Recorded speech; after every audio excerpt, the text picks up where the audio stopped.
ఎంత టాలెంట్ ఉన్నా సరే సినీ పరిశ్రమలో ఎక్కువ శాతం లక్ ఫేవర్ చేస్తేనే ఇక్కడ కెరీర్ కొనసాగించే అవకాశం ఉంటుంది. వచ్చి రాగానే హిట్ కొట్టి సక్సెస్ ఫామ్ కొనసాగించే భామలు కొందరైతే, చిన్నగా తమ టాలెంట్తో మెప్పించి స్టార్ క్రేజ్ తెచ్చుకునేవారు కొందరుంటారు.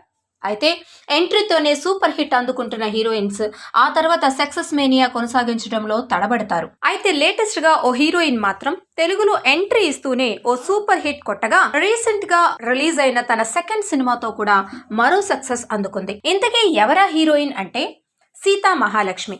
అదేనండి, మృణాల్ ఠాకూర్.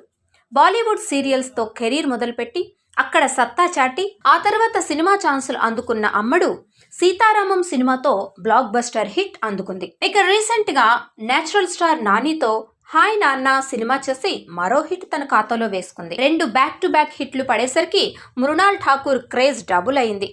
అమ్మడి లక్కీ హ్యాండ్ వల్ల సినిమాలు హిట్ అవుతున్నాయని, ఆమెతో సినిమాలు చేసేందుకు ఆసక్తిగా ఉన్నారు మేకర్స్. ప్రస్తుతం విజయ్ దేవరకొండతో ఫ్యామిలీ స్టార్ సినిమాలో నటిస్తున్న మృణాల్ ఠాకూర్ ఆ సినిమాతో హ్యాట్రిక్ అందుకోవాలని చూస్తోంది. చూడచక్కని అందం, ఎలాంటి పాత్రలో అయినా ఒదిగిపోయే నటన ఆమె సొంతం. అందుకే మృణాల్ కెరీర్ అలా సక్సెస్ఫుల్ గా ఉంది. హాయ్ నాన్న సినిమాలో యత్న పాత్రలో మృణాల్ నటన ఆడియన్స్ ని ఆకట్టుకుంది. అమ్మడు నటించిన 2 సినిమాలు హిట్ అయ్యేసరికి టాలీవుడ్ లక్కీ హ్యాండ్ గా టాక్ ఆఫ్ ది టౌన్ గా మారింది అమ్మడు.